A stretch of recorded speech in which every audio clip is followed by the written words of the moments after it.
All right, guys, welcome back to the show. On today's episode, we're going to talk about a great story. Everybody loves the comeback story that rises from the ashes like a phoenix. We were just talking about this. We're going to tell the story of our guest today, talk about how he came to be a really quality real estate investor down there in Houston, Texas, done a lot of wholesaling, flipping houses, built a rental portfolio. Let me introduce you to my guest, AC Ramos. How you doing, man? Welcome to the show.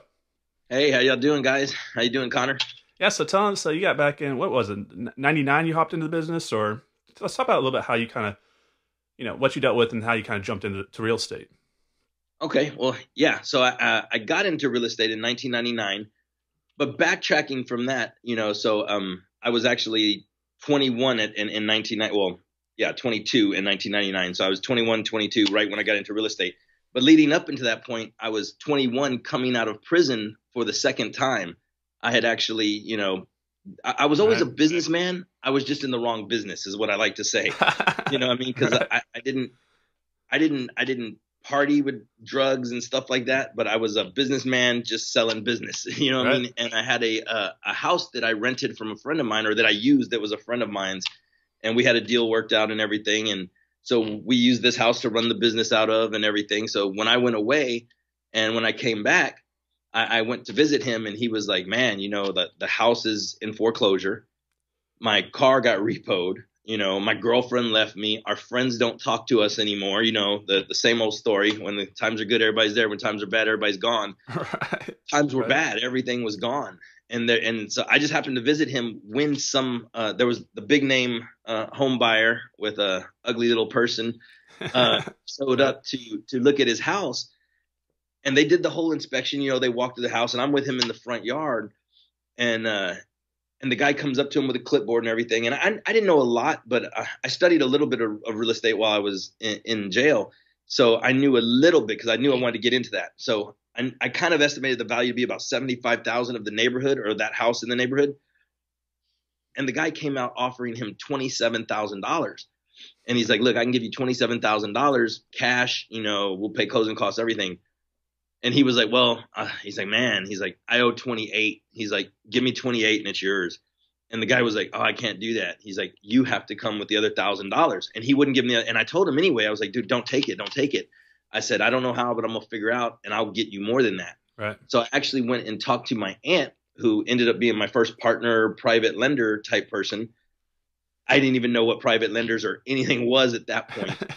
That's what she was. Right. And and she actually believed in me enough to do that deal, and she put up the money out of her 401k or IRA or however she had it set up, and lended me that money, and we bought the house for 33,000. So my friend made a little bit of money to be able to get an apartment and a little car. This was, like I said, back in '99, so you could do that with that little amount of money. and then and then we ended up putting $22,000 into fixing it. So we were in for 55, and we ended up selling it for $84,000. So a little bit more than what I thought, just being a novice. So that's how I actually got to real estate. Was my first house was my dope house that I flipped. And then from then we rehabbed houses until 2003. So that was 99. We bought it. March 10th of 2000 was the day we closed on the sale of it. And then from then on till 2003, we rehabbed. But like I said, I didn't know about private money, all this stuff. So we ended up paying too much for one property and over rehabbing it. Gorgeous house. We ended up selling it, but we had to sell it owner finance to actually somebody we knew. And at that point, like, that was all the money we had. Like, I didn't know about, like I said, private money, hard money, nothing like that. So all of our money was tied up in this one property that we had been making money on. So we were living paycheck to paycheck. We just didn't know it. On Right. these rehabs that we're doing, and we weren't doing a whole bunch, but like paycheck to paycheck. So then we're waiting for years for this thing to cash out. So that at that point, like, business stopped, like everything was dead. And then I ended up losing everything again. I had a little townhouse with my wife and my kid, and we ended up losing that and having to move into a 12 by 12 storage room behind a family member's house. My same family member's house. My aunt, who's always been the one who believed in me and backed me up through everything. She's more like my mother. And, and she didn't have a lot of space, but she took us in, and we were there. It was a nice storage shed. Don't get me wrong. I put some carpet down. We had a little window unit, air conditioner, heater type thing, a futon. And then I remember seeing one of these commercials for these, do you want to learn how to flip houses with no money and no credit? And I was like, dude, that's me. I have nothing. I live in a storage shed. Right. And so I remember I went to the free 2-hour class, and then, and I remember they upsold me to a $2,000 2-day weekend. And then, so I went to that, or 1-day weekend, 1-day thing for $2,000. And then I went to that, and then that was a sale on or no, maybe it was 2 days, but it was the sale on the big packages, the 50,000 and 70,000 was their big ones. And like, I lived in a storage shed. So I was like, I didn't have any money. And I was like, just looking at my aunt, like, dude, how can we do this? And we went back there and talked to him. Of course, I didn't know the prices when we went back there. Sit down. I'm like, come on, we got to figure something out. I got to learn this stuff. And they were like 50,000, 70,000. I'm just like, can't do that. But then, so finally we're like, you can't do nothing. They were like, the lowest package, 27. I'm like, dude, I can't do none of that. So we're literally walking out like I'm broken. And the guy's like, now I know it's a sales business. You know what I mean? Right. So he turns around and he's like, hey man, come here. I tell you what, you can have one class for $11,000. Are you ready? And I was like, dude, all I want is wholesaling. Like, cause I already did rehabbing. Like I knew how to estimate repairs and I knew what it would take. I could not figure out that, how do you do it with no money, no credit thing? And so I was like, dude, $11,000. We'll do it. My aunt actually put it on. She asked her boss at the time if she could use his American Express card, because she had American Express card. And so the 11,000 we put on her boss's. So she's like, you got 60 days to make this money back. We got it in 30 days. I'm switching it, paying it off with my credit card. And so in 60 days, you got to do this. And I remember that the guy was just like, you have the knowledge to put $5,000 in your pocket in the next 30 days. And he's like, and I remember we were in a room with 150 people. And he's like, now there's 150 of you in here. And maybe 2 of you will ever do anything with this knowledge and actually work it. And I remember going up to him at the end of that seminar, and I was like, hey, I just wanted to tell you, like, I'm one of those 2, and shook his hand. He's like, oh yeah, hey, and on to the next guy. And I was like, man, I got to prove this. Right. So anyway, back to where I'm at. So I knew they said that. So so my first day back, so now no pressure with my family going, oh, we got to make $11,000 back in 60 days. My first day back on a Monday in my storage shed, I set up my little card table where I got a laptop from Dell for $19 a month from Dell Computers, which I don't know how they give me credit either. So I'm doing everything they tell me to do, looking through, like there was a Green Sheet new online newspaper here in town. So I was doing that, driving for dollars whenever I went anywhere, just doing everything. My wife came home at noon on the first day for lunch, and she was just bawling out of control, crying. And I was like, I just started this. Like, I can't have messed up that bad already. You know what I mean? She hands me a bag from Walgreens with 3 pregnancy tests in it. So now we're pregnant with our second kid on my first day starting wholesaling, my new wholesaling business. And I'm like, oh, great. This is perfect. So no pressure now. And I got to make this money. So I just remember that, and I kept working it, did everything they said. On my 28th day, I ended up finding a deal in a newspaper, actually, and wholesaling it, and I made $14,000 on my 28th day. So before 30 days was up, I made $14,000, and we didn't tell nobody that we were pregnant.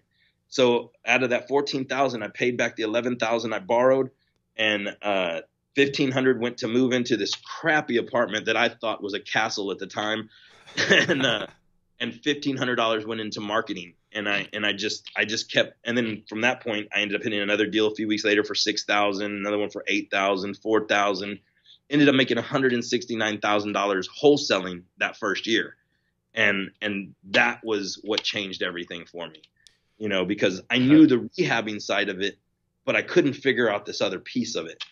Right. So yeah, I mean that's to go. Yeah, that's why I like bringing guests like you on the show, because I mean, the stories that I've heard for people on how they got into business is just mind blowing. But a lot of times the pressure, I mean, I don't know, you can tell the audience, like, if you hadn't had that constraint and that pressure and the way the world pressing you and motivating you to do that, where it's kind of like you're, sink or swim, you're lost at sea. And if you stop swimming, you're done. That sometimes drives people, motivates people to do superhuman or to do up and beyond what they would have done if they were comfortable. Like if you were sitting in a nice air conditioned house and you had money in the bank, you're not going to grind like that. You're not going to push it that hard, right? So that's very true. That's a matter of fact. Like, and I tell my students this all the time, is like, sometimes it takes that like, it seems like you have to have that almost breakdown moment somehow, being overwhelmed of something. Like for me, I remember before I got that first deal, I'm taking phone calls. And I remember this lady called me and she was like, yes, I'm looking for AC Ramos. And I'm like, oh, this is me. And I'm like, oh man. And I got to go into the big house for dinner. You know what I mean? When I lived in the shed. So we're in there and I go in the living room to take the phone call and write down the information. And she's like, I'm like, yes, this is he. And she's like, oh, I just wanted to tell you that you are the scum of the earth. You are the scum of the earth. You prey on little old ladies whose husbands have died and left them houses. And I just wanted to tell you that. And I was like, I'm sorry. I'll never call you again. And as soon as I hung that phone up, I sat down and I cried and I questioned if this business was for me. And then I just remembered that there's going to be tough times and whatever. I had started businesses before, like car stereo businesses and furniture businesses. And you know what? I realized I could have made those work too, but I didn't have a passion for them. And I did have a passion for this real estate thing. And I just told myself, it's like, whatever business you're going to do, you're going to have these hard times. Now, are you going to let every hard time stop you? And at that point, it was like, we didn't tell my family that we were pregnant with our second baby. So I was like, dude, we got to get out of here. Like my family would have like slaughtered me if they knew we were having another kid and living in a storage room, you know? Right. You know, so yeah, I think definitely that pressure, I think you will do more for other people than you will for yourself. And when you're under that kind of pressure, like at that point, when you have another human being that's depending on you to support her, and then a little human being, and now another little human being, it completely changes things. Right. Like I remember, we talked about this in Houston the other day. So, I mean, I ended up 65 grand debt when I started my business, working minimum wage, answering phone calls, trying to buy houses in the bathroom stalls at a sporting goods store. So yeah. Sometimes the fight to get away from that pain that you're living through at that moment can sometimes be the biggest blessing you have. So a lot of y'all listening right now, you're feeling that way of the world. You feel like you're in a vice and, that you're trying to get out of it. But sometimes that gives you the energy you need to get out of it. Plus, you're going to run into that quite a bit, guys. If you're doing a lot of marketing, you are going to run into these situations where people call you and get mad at you and yell at you. I would just simply say, look, I can't tell you how many times that I've had a real estate agent fail a homeowner, can't get their house sold. They get to the point where they're a week and a half away from foreclosure, and I come and I save their equity. They may have had 50, 60, 80 grand equity, every dollar to their family's name, and I come in, and a lot of times I've come in and stopped the foreclosure like the day before the sale, get them all their equity, stop the foreclosure from being on the record. And so, we're saving lives a lot of times, but there are a lot of unethical investors out there, guys. So, some of them give us a bad name. I get it. But for the most part, a lot of times we're helping these people.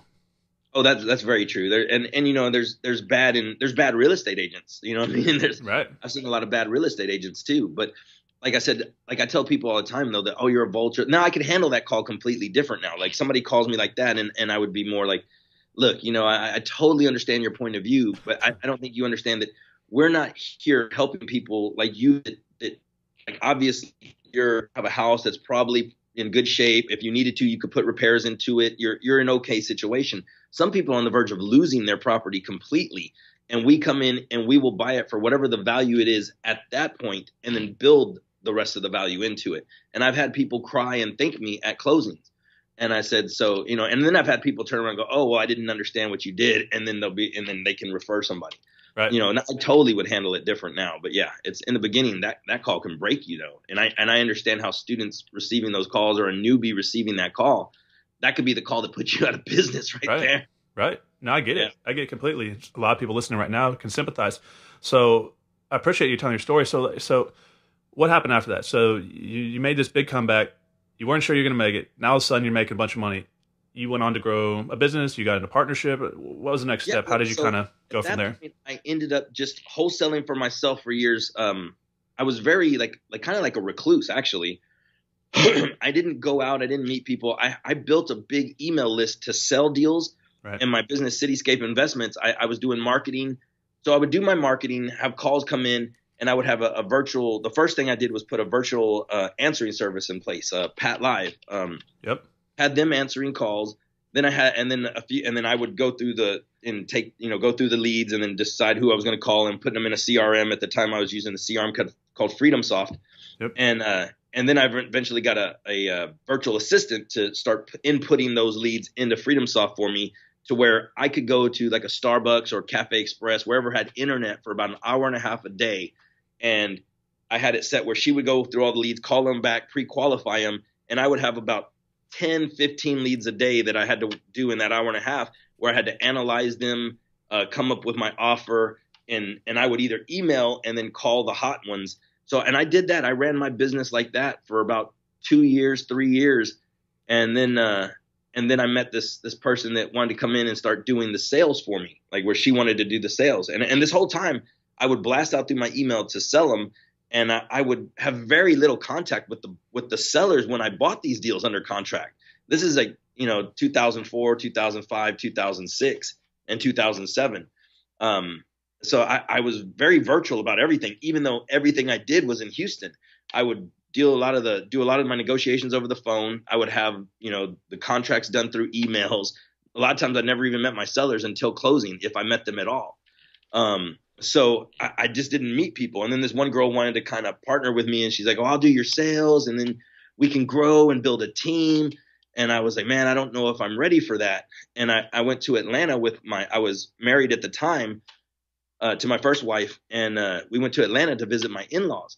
And we had a real bad car accident, and my ex-wife actually fractured her spine, her vertebrae, and I tore my ACL and some ankle ligaments, and my shoulder messed up my shoulder and stuff. So we were in the hospital. It was at Thanksgiving, and so then we go through all that. We're coming back a few days later, and I'm still shaken up and everything. Car's totaled. We get a big rental car. We're coming back, and the girl who I just started letting do the sales calls me, and she's like, "Hey, I hope you're not mad at me." And there was this guy that wanted to be an acquisition guy for us. And he's like, "Yeah," and wanted me to teach him and stuff. And I kind of helped him out a little bit. And she's like, "I hope you're not mad. He got a contract. So I blasted it out to your list and we sold it. And your cut's $8,000 and it's at the title company. I hope you're not mad." And I was like, "You're fired." Like, yeah, right. Oh, I can't believe you did that. And I'm just like, I remember I'm driving out of Atlanta at this point. I remember it's nighttime, and I remember thinking, I was like, maybe this team thing isn't a bad idea. and that's how that's what sparked the whole building and acquisition team, because I'd always wanted to be a one-man thing. I'm a control freak, is what I've found out over time. And it's hard for me to let things go. So I didn't want to let things go, and that was why it was hard for me to bring her on and then start bringing on this team. And then we ended up just getting an office and bringing on like 12 people that wanted to be acquisition people. And out of those 12 people, like 4 of them stuck that were really good. And boom, we just started killing it, that like really blowing it out of the water. Because as a one-man show, I was able to do 25 to 35 deals a year. And that's pretty good, because I was bringing home about 250 grand a year, 250 grand a year take home. And then I had very little overhead, very little marketing, because I'm doing all the leads and everything, virtual assistant, receptionist, and everything. But doing this team, what we had to do is we scaled it to where we were doing $1 million in revenue. Wow. But the way I had it, as a business owner, you don't make all that money. So I could produce about the same amount of income doing a lot less work and managing a team. Right. And then also have an impact on them, having them produce money and be able to produce a livelihood from this business where they weren't before. Absolutely. So it was really cool. So that we had that all up and running, and that was kind of clicking. And then I got a call from Tim Mai is a guru here in Houston that was real big on the internet back then. And he called me one day and he was like, "Hey, I want to interview you for a show that I'm doing on my website." And so I was like, "Oh, cool." And so I did the interview with him, kind of like this little interview on there. And then we just ended up hitting it off real good. And we met for lunch. And then and that's when he was telling me, he's like, "I used to be a guru, did all this stuff." And he's like, "I really want to make a difference in people's lives now. Like my goal is to care and contribute to the success of others." And that's when we came up with the idea of Prosperity Group. It really came from wanting to care and contribute to the success of others. And, we had this goal of building so many millionaires and everything like that. That's where that all sparked from, and giving back. So then we started a group called Prosperity Group, and that's where it all formed. And that was back in 2012. Awesome. So So when you were doing that, obviously the buyers list is very crucial to being a wholesaler. So what were some of the ways early on that y'all were building that list? Y'all built a pretty big list pretty quickly. I don't think enough wholesalers understand the power of the buyers list because they're out there. The psychology of a new wholesaler, they hop in the business. They think the way to money is to go straight to the seller, but that's not always the case. A lot of us, you're doing probably quite a bit of co-wholesaling. The big companies around the country are doing co-wholesaling. So how did you originally start building your buyers list? Originally going in networking events and getting business cards. And then we started realizing, hey, we're getting contracts. How are we going to find the people in those neighborhoods? So we started dealing with real estate agents. I actually was a real estate agent at the time. I didn't want to be. I was a terrible real estate agent. And my cousin's a real estate agent. My aunt's a real estate agent. I've always had a lot of real estate agents around me. So had them pulling the cash buyers that bought stuff cash in certain areas. And then I would go back and track down, once the CAD would change into the new owner's name, and track them down and send them letters and send them to a website. And I started building a website that way. I mean, a buyer's list that way.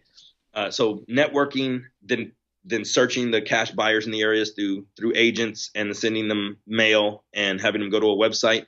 And then I started putting up a squeeze page and paying for traffic and building it that way. And that's really how we started growing really fast.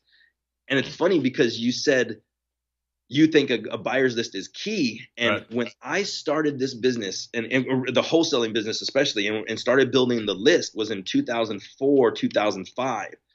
And every other guru was like, oh, if you're a good wholesaler, you don't need this big list. And like, that was the thing back then is like, if somebody's trying to teach you, you need a big list, they're not very good at being a wholesaler because of this and that. I remember there was like a couple of national gurus right. saying that. And I was like, wow, like I just didn't get it. Because like to me, it's like the buyers are the money. Right. You know what I mean? You make your money when you buy, as in you get the deal locked in, but you need the cash to close it. You know what I'm saying? So like it's a no-brainer for me that, a bigger list of buyers is crucial. So yeah, you nailed it on the head, and you're right. We do a lot of co-wholesaling. Well, if you can, a lot of wholesalers that can't find buyers come to us because they know, like, we have about 122,000 people on our buyers list right now. Jeez, that's a big one. I mean, Yeah. I wouldn't even be here right now sitting talking to you in front of this audience if it wasn't for a buyer's list, because I ran out of money. I literally got to where I couldn't even feed myself hardly. I couldn't even fill my car up with gas. I couldn't even put a house under contract through the MLS because I didn't have the money for option money or earnest money. But what I did do was similar to what you did. I reverse engineered the county records. I built a buyer's list for free. And then I went out networking to the wholesalers in my market who had deals, who had focused all their time on finding the deal. And I had built this buyer's list and connected to and started doing JV wholesaling, and then moved into regular wholesaling, flipping houses, rentals. A couple of years later, as financeable, started keeping them, and I went into note space. But if I hadn't have built that buyer's list, I would not be here at all. And so it is that important to be doing that if y'all are a new wholesaler. Also, I mean, think about it. Don't make fun of me if I mess up the math here, but 1,000 people on your buyer's list, if they can tap into $1 million, whether it's credit line, private money, you have $1 billion basically fund sitting there that you can sell houses to, right? Because it's just sitting there. I know we had an apartment building for sale one time, and I had a buyer that had $100 million, like his own cash. Like he had $100 million he would spend. He had well more than $100 million, but he had $100 million budget that he was looking to spend on apartments. Right. And here's the other thing about having a buyer's list your size is there's really no way to kind of go after this specific type of buyer. But just by law of averages, if you build a buyer's list big enough, you'll get those individuals on your buyer's list that self-finance deals and they're not debt leveraging them. And so, if they're not using a hard money lender and they're not using private money, they don't have that extra 5, 10, whatever they're paying points on that deal. So they can offer. That's why you see, a lot of people that are paying 88 cents on the dollar are inexperienced and overpaying. But there's also a lot of these investors are very experienced and they're using their own money. So they don't have that debt leverage to put in there as far as their costs that they're calculating when they make their offers. And so you can sell a house if you just get 5% more because they're using their own money on a 100K house. It's an extra $5,000 per deal. So it's very powerful to build that list super big and super deep. And I don't know if you're experienced in this in your market, but well, I know when we blast out deals, we are able to ask a little bit higher price. So some people come back to us and go, "Oh, y'all are bad wholesalers. Y'all are asking too much, and now y'all are getting greedy. I'm like, no, we're getting it. So you have to understand, like, as a wholesaler, am I a bad wholesaler because I'm not catering to you as the rehabber? But you also have to realize that I'm also a wholesaler to landlords and other type of buyers. Right. So, especially in hot neighborhoods, like the other day we had a deal. I promise this deal should have sold for no higher than $79,000. It got bid up to $90,000, and we sold it to a buyer. And I mean, with the repairs and everything, they probably would have had like 12 grand in equity. But I'm also seeing people buy stuff for almost retail on MLS to use as rentals because they're more the long-term people. Like I said, these people that we're looking for. So 13,000 in equity, 15,000 equity was going to be great for them. Right. And bought it for 90,000 off of our list. Right. Hedge funds right now. I mean, I flipped multiple times this past year. I did retail fix and flips on, certain private equity firms, hedge funds are buying. Like this house maybe was pushing appraised value at 175, 180,000. They paid me $187,000. This was a fully rehabbed house that I was selling to an owner occupant cash buyer. And when the offer came in from an LLC, I was like, wait, what's going on? And they're buying a ton of houses around here right now. So they're buying them because they are sitting on too much money, right? And they're losing money to inflation. So they have to stick this money into the field and get some type of return. They have to put it in there. So you just don't ever know what you're going to find. So, and also like we co-wholesale one this week where it's good to understand that even if you got a big buyers list and you're going to do co-wholesaling, you need to play the front end and back end position from time to time. Cause I have a pretty big buyers list for DFW, I think. And I couldn't sell this house and I had another wholesaler send out. Somehow they got $12,000 more than what I was trying to sell it for. And I couldn't even find a buyer. And so, it's a great strategy to be able to partner with people because all it takes is one buyer, right? And if you got 112,000 and, you don't know how they're financing it. You don't know what their back end exit strategy is. You don't know how much money they're going to put in the house. Because if you take 100 cash buyers and put them on one house that needs to be rehabbed, there's going to be 100 different houses turn out. There are going to be different costs associated with it. There can be different color schemes, different, like you just don't know what someone's going to do. You don't know if they're going to pop the top and build vertical on it. You don't know if they're going to, you just don't know. And they may have a completely different idea. Crew. Do they run their own crew or are they GCing it out, which is going to affect their inline and what their offer is to you? Absolutely. Absolutely. So what are y'all doing right now? So y'all are still doing a lot of lead generation. Have y'all moved more into the skip tracing, social media, Facebook ads, or are you still doing direct mail? Like what's a good way for some of these new investors? Direct mail. So we are doing a lot of direct mail. We're getting about 0.75% to 1% return on our direct mail. Very good. And we do a co-op with so we have acquisitions team for like Cityscape, which me and my business partner run. And then we let our students in our coaching programs join in on the same marketing and they can buy slots. So sometimes we have 40 to 60,000 mailers going out in a month and we'll get, like I said, 0.75% to 1% return is actually pretty good right now. Good. That's really good. A year and a half ago, we were getting 1 to 1.25% return. So I do see it starting to slide down, which it happened last time before the market shifted also, because it happens every time. They're like if people talk about more competition and stuff, and there is, but until my cost per acquisition busts 2,000. Which it's at 2,000, 1,500, somewhere around there right now.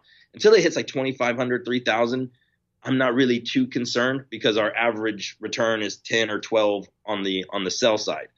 So yeah, we're still doing a lot of direct mail. We're fixing to test some Facebook stuff. I don't know if you've tested that yet, but we're just about to test that.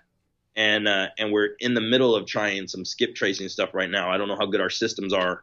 If it's or the SIP, but we're fine tuning that stuff now, just kind of running through the motions and seeing what we can do there. Well, maybe I need to move down to Houston because my acquisition costs are right around between, probably 3,500, 4,000 a deal. And either I just suck at marketing or I don't know, or it's getting tougher. I mean, we used to be getting them, under $2,000 for sure. We used to, it's just, we're now competing against owner occupant cash buyers. So we're seeing this quite a bit now in Dallas because there's just so many people moving in. So, before we were only competing on distressed properties against investors. And now I'm competing against actually people moving into these houses. In fact, the people that bought the house next door to me, this house needed a full rehab. I made an offer on it and they're rehabbing the bathrooms on their own. And, they moved in because they wanted to be by the school for the kids.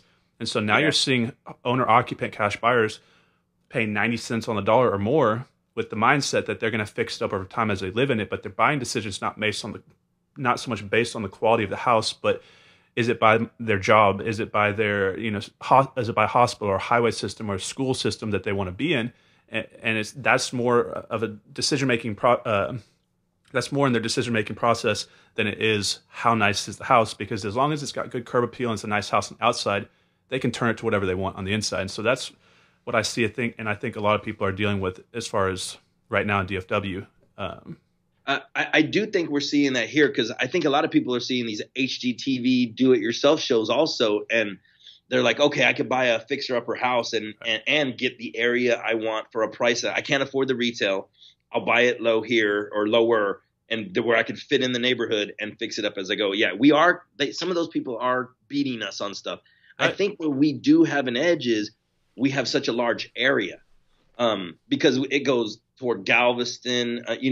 We got 7 million people in the Houston and surrounding areas. Right. So like you can pick niches that you can really find some niches. If you really dig, you can find places where there's not even a lot of people in there yet, or they've already gone through that. And because of what it goes through is they go through waves here. You start wholesaling, you're flooding the town with bandit signs and your postcards and everything.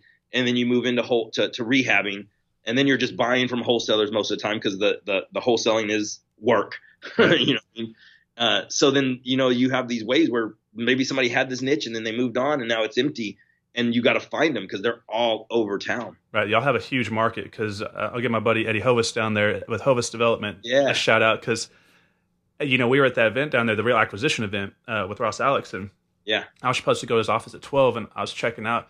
I was like, yeah, sure, I'll be there. I didn't run the GPS on it. I was thinking, no way would I be more than like 20 miles away. It was like 50 minutes, and I was like almost an hour away, and I was like, oh my gosh. So yeah, Houston's huge. But also a lot of it is like when they, like you say, HGTV movement, these homeowners, these owner-occupant cash buyers, or not even cash buyers, but, they're getting loans on them, but when they're doing the work on their own, so they don't have labor costs in there. So cost of materials, when labor's out, imagine if you didn't have to pay for contractors, so they're doing their own work. So that's a huge reduction in the liabilities that they think they're going to have to do that project, because we have to pay contractors to do it. So they can also pay more for that reason alone, because they're doing their own work over time. So yeah.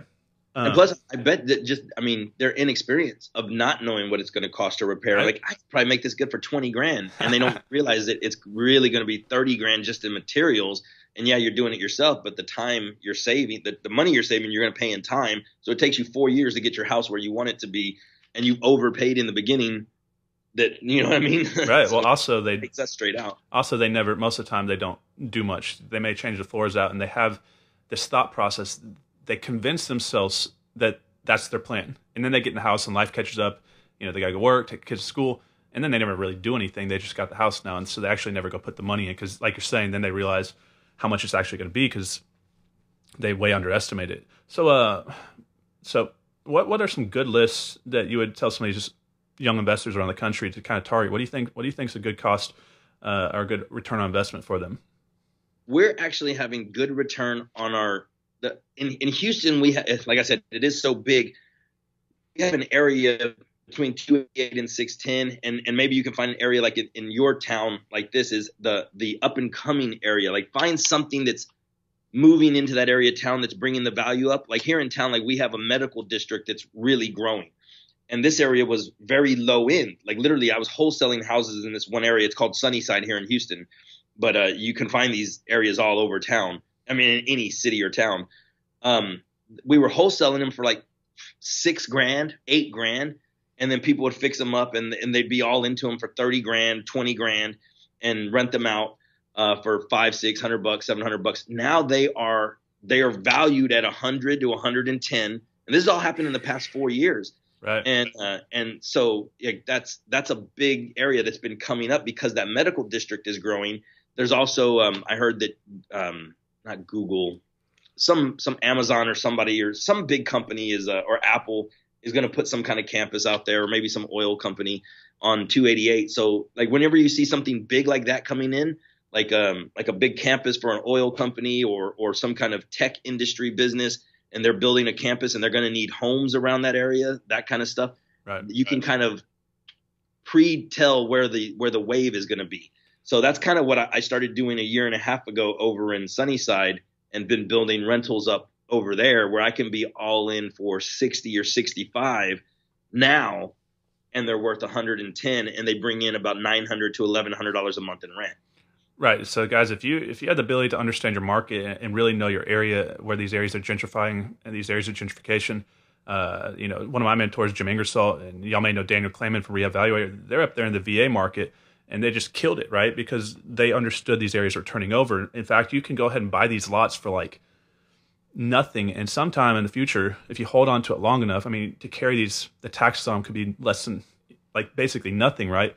Someone's going to come in and bulldoze those entire neighborhoods, and you're sitting on a gold mine, right? So, are y'all doing any wholesaling lots? Are you doing any? We actually do a lot of wholesaling lots. I mean, we get them through our regular marketing because, like, I mean, we like it's just so, like, I think because we have such a large amount of postcards going out, and we have follow-ups and referrals coming in from people, and we're saying, well, if this house is sold or whatever, do you got anything else? And they're like, well, I got some lots over here.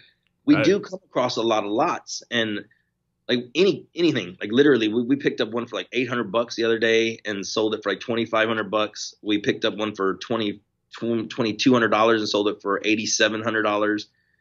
My acquisition guy actually got a lot on feeder frontage road on a major freeway for $200 under contract, and I went ahead and bought that deal myself and paid him like I paid $500 total. So I gave him like, I think he got it for $250, and I gave him a $250 acquisition fee on it, doubled up his cost on it. And then I just bought it, and I'm hanging on to it. And now I got people trying to buy it for like $7-8 grand, which isn't much, but it's something. But I'm going to put probably a We Buy Houses sign on there because literally it's right on that's a good idea. Yeah, that's a really good idea. So for $500, and like the taxes are like $200-300 a year. Right. Like you said, you can't lose on something like that. Right. To run a billboard on a major highway in Dallas, right off the tollway or 75, you're looking at $5,000 a month. Oh yeah, just to run a billboard, right? Oh yeah, and this is a major, right by the Beltway and 59 on here in town, which is a major freeways. Right. So we're seeing a lot up here, like in University Park and Preston Hollow and Highland Park, some areas where people are going and tearing down and scraping these properties and buying these houses for $300 or $400 just to bulldoze them to build these $1.5 million mansions. And some of the biggest wholesale deals I know that have been done by partners of mine or people I know closely were done on properties like this. Are y'all seeing that? Are y'all's properties appreciated that much where it's worth to close? Yes. Okay, yeah. There are some areas in town like again, we're so big, it's so right. Salt and pepper all over the town of what you can do. So I'm also doing some development with one of my business partners in Fifth Ward, where we're getting some of the older stuff, older houses, and either completely tearing them down or tearing them mostly down, and pretty much putting new construction up in those areas because they're older areas that were low income areas, but they're so close to downtown. And I mean, with everything that's happening, the one thing that's not happening is God's not making any more land. So there's no more land popping up anywhere. So the land closer to downtown is always going to start growing in value. So now you have these people getting taxed out. They can't afford the taxes. Like, people are starting to rehab houses, build houses. It's starting to evolve there. So literally we have set my business partner actually set the comps. He did two or three rehabs ahead of the stuff we started doing together. And he set some comps over there in that neighborhood. And so we're catching a wave of riding where you tear down, build something, and develop a little area. That's one thing we're doing in that little section. Another thing is there's another section of Houston where it was old and built for the veterans coming home from the war. Back when the war ended, all these veterans were coming back and they didn't have a place to live. So they started building this neighborhood called Oak Forest. And there's like 1,500 houses. And there's some of them are really small, like 750 square feet. Those got tore down and they're building these little mini mansions. But there's some that are like 1,500 square feet, 2,000 square feet. And instead of a little niche that, like, me and my girlfriend just did one, we bought a house and we converted the garage, because in that neighborhood, the living square footage is more valuable than the garage, because you can build a driveway around the side and build a detached garage around the back. So we convert garages to master bedroom, master bathroom suites. So now instead of having a 3-1, you'll have a 4-2. Right. So when you can buy a 3-1 at a really decent price, and then by the time you convert it, now you've built your value in. You know what I mean? So that's another little niche. If you can find the right neighborhood, I did that in that neighborhood way in 04, 05, where I was buying the 2-1s and converting the garages, because that was before anybody wanted to build these little McMansions in there. They were just like, it was just an up and coming neighborhood. And so these little 2-1s I would buy and convert the garage and have a 3-2, and everybody, that's perfect. Cookie cutter. Everybody wants that. So now I'm trying to find the 3-1s and build 4-2s. Right. So guys, take close attention, or pay close attention to what you just said there, because I think a lot of investors get in, they struggle, and they get this. There's no deals anywhere. There's too much competition, but a lot of times you create the deal, like you're just talking about. Also, like we're just talking about teardowns. It's very important because a lot of these, a lot of y'all got training, coaching from certain individuals around the country, and if you're pulling your comps off the MLS and you come across a house in a high average sales price market in one of these areas we're talking about, and it's a 1955 house. Don't just pull the comps from 1945 to 1965 or whatever range you're used to pulling. Make sure you pull all the comps in the new 2010 and up new build houses, because you may be passing up on $100,000 wholesale deal that you don't even know because you're just focused on that year range. I see this happen all the time, and people throw these leads away. On top of, just to kind of point that out, there's so one of the houses my business partner did, what he bought from another pretty good wholesaler in town that does a lot of business that we know, and he got the deal for like 20 grand. The wholesaler got it for 15, sold it just for 20, but he probably could have sold it for 40 if he would have known the area better, but he just didn't know the area as well as my business partner did, and he jumped on it and took it for 20. So just by knowing his area like that. Right. No, it's incredibly important. So yeah, I mean, there's still so much opportunity out there. People just, you just gotta know what you're doing, right? It just comes from experience, because what we were just talking about there, that just comes from experience and understanding, how to create value. Are you not, when you get them appraised, are you getting full appraisal for the conversions, or are you getting, say the main living quarters is $100 a square foot? Are they appraising the conversion at 100? Or are they appraising it like 70, 80? Like, are you getting? You know what? I've never checked the exact, because a lot of the comps that I'm doing comps on similar houses, the ones where they've converted already. So I guess that's why I'm not really noticing any difference. And I don't really look at things like that either. I just kind of do my comps and figure, okay, I'm going to hit this comp, and my appraisals have always hit around what I'm right. always conservative too. So right, guys, and also make sure what he said. You got to, when you hear podcasts like this and you got experts on here, you got to really closely listen to what he said. He didn't just say convert the house because he had said that they're building a detached garage. Because if you just convert the house, at least if it's not a very high average sales price market, you're losing the square footage of the garage, and they need a garage for most people, for storage, or if they have multiple families. You don't necessarily have to build a garage, and because you can even get more value if you do, though. But yes, that's right. Very important, and that's only, you have to know your name, because there's neighborhoods where you take away the garage and you've killed yourself. Right. Or you can build roundabouts, or a lot of times you can easily build a carport. Like a lot of people, you see this in certain areas in Dallas, like they have like a extended carport. Now all you have to do is enclose it, frame it, because it's not that expensive to do that, because you're not running plumbing to it, you're not running air conditioning to it. It's almost like you're just building a shell. And most of the time people, they're not using the garage that much anymore for their cars. They're really using it for storage. A lot of people are, because we're hoarders now. Everybody's a hoarder now. Yeah. Oh man. Oh, going to some of these houses, it's like, oh gosh. Right. So you got any crazy stories? Anything crazy that you dealt with over the years? I'm sure a lot of stuff, but. Oh man, you're catching me off guard. Like there has been so many crazy things. Let me think of one. Oh man. Put him on the spot. I know. Dude, I totally went blank when you said that. I can't think of anything. Well, I'll tell one. So like everybody knows in Dallas, that I bought a house. You may have even heard of this one. So like when was this? 2015. And I get out there and I get this house under contract, and I wholesale the house, and like 6 months later, or maybe it wasn't that long, it was a few months later, and I get a call from a Dallas homicide, and it ends up being this huge thing. The guy that sold me the house had murdered the homeowner, buried him in his own backyard, stole his identity, sold the house, got through the title company, got through the bank, and somehow, and it wasn't until a year later that they caught him, and finally he admitted what he did. No way. Right. Because when you said that story, that triggered me.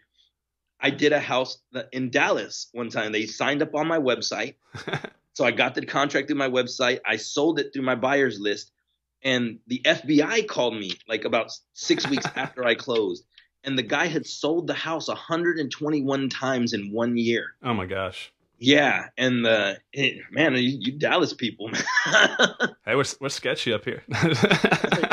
Hustlers, man. I just don't know. Watch out. Man, there was another person recently that had something similar to that happen. And I know a guy, in Indiana that had something similar to that happen. Doesn't happen a lot, but yeah. Well, and that's why I stress always close at a title company, because I have so many people that are like, oh, well, I could get it done real quick. I'm like, look, I mean, I'm not saying I've never done a closing outside, but it has to have extreme circumstances to force that, because I do not like it, and you're just at so much risk. Right, and think about it, because that did happen, it ended up being okay, but because they didn't want to identify the body, for a long time, it was like almost a year. That, from what I understand, I'm not stating facts here, but I'm just trying to tell people what actually kind of we know what happened. I guess the title company didn't know if the guy that was in on it or not, the actual homeowner, because they didn't know who it was, and so they were refusing to pay out the back end buyer.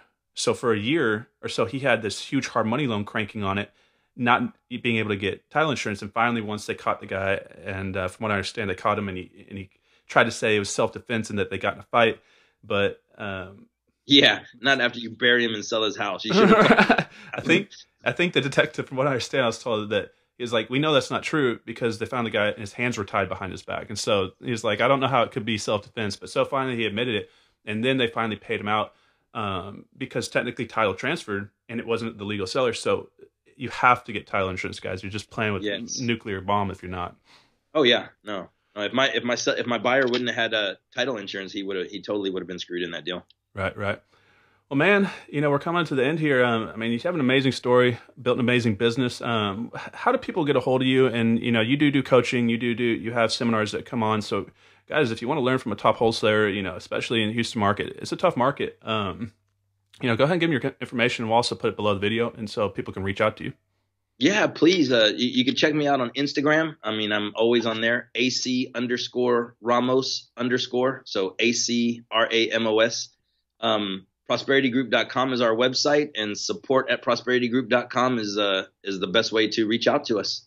Right. And so he is in Houston. So do you hang out at any? I know you were at the Real Acquisitions event. Is there any clubs or any networking events that they can come meet you at, that you speak at regularly? I try to make it to a lot. I try to go out to as many as I can, but it's just I'm so busy all the time. But we have one monthly that's the second Thursday of every month, and I think there's more information about it on the website, ProsperityGroup.com. Yeah, we have a free networking event with free food and free drinks once a month. Awesome, man. AC, I appreciate you coming on here, guys. We'll see you on the next one. Thank you, man. Appreciate it. Thanks.